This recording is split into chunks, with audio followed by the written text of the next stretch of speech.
Hello, who are you and where are you from? My name's Gregg Sousa. We're at the Crow's Nest in Gloucester, Massachusetts. I'm from here, and I've run this bar for almost 40 years. Holy mackerel. This is kind of known. We talked before the interview because of the Perfect Storm movie and the book by Sebastian Younger. You know Sebastian. I do. And but you have a personal connection to that whole disaster.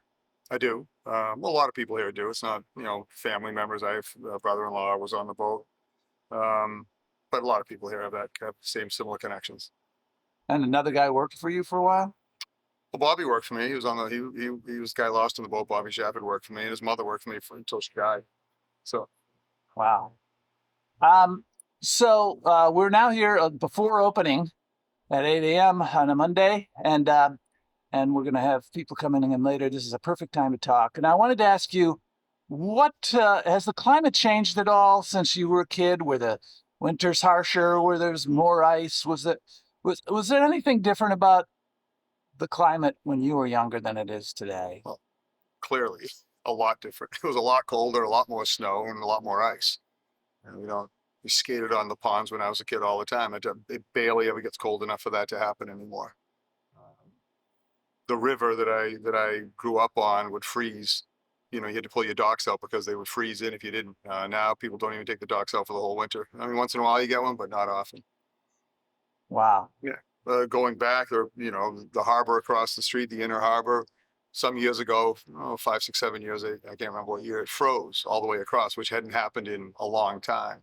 But going back, it happened all the time. And even the outer harbor, I've seen pictures of the whole outer harbor frozen with horse-drawn sleighs going across it, which is hard to imagine. That's back in the 1800s. Wow. Wow. Um, are the fishermen would come here? I understand this is kind of a fisherman place too, right? Hmm. Are they reporting any changes in their harvest or in their habits? I don't know. Harvest, they most of them seem to think there's plenty of fish. They're finding plenty of fish. They certainly seeing different species, that are unusual because the water's warmer. Um, there are, sharks. We've had more sharks. Everyone talks about the sharks, of course. A lot of that is because there's way more seals, so therefore sharks come to eat the seals. But some of it has to be the warmer water too. Water's definitely warmer. Yeah, because up in Maine, the fishermen were saying that there used to be a thriving lobster business down here, but it's kind of lesser I now. think the contention was always the main the guys always thought their lobsters were better because they had colder water.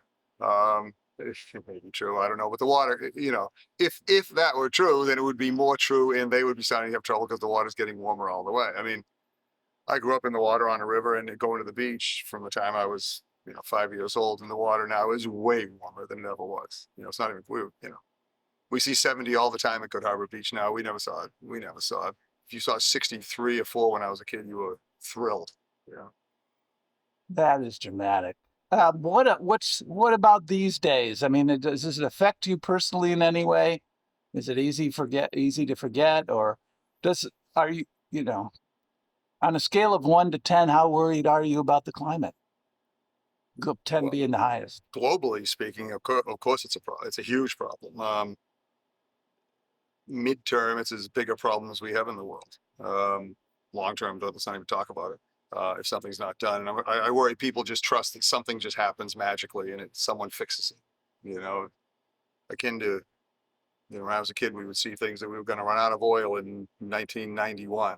We didn't, of course. So I think people trust that somehow someone just figures it out, and then it's okay.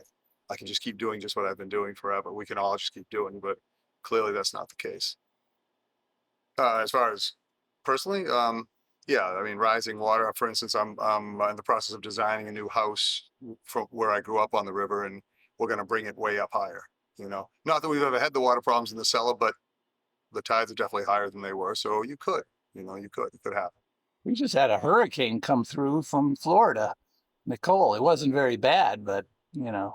Um, but for the future, what do you think is the key to the climate issue? Individual responsibility, or is it more of a governmental, large, big picture thing that's out of our hands?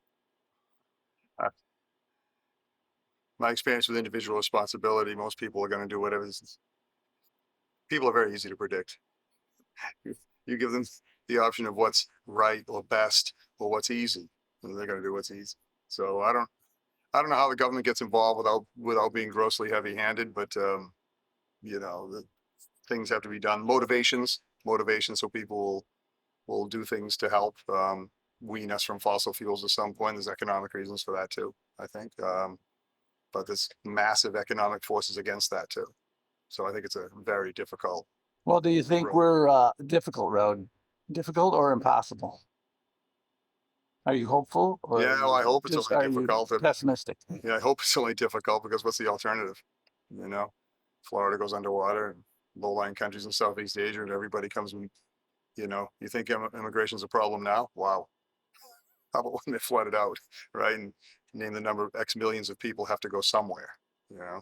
Um, so something, yeah, I mean, there has to be an answer. Have to find an answer. These are short interviews. This was about 5 minutes long. Thank you so much. Here from Gloucester on the 14th of November. And it was 70 all last week. We had a little bit of rain over the weekend, and it's going to be cool the rest of this week. But thank you very much from behind the bar at the Crow's Nest in Gloucester, Mass. Thank you. Thanks.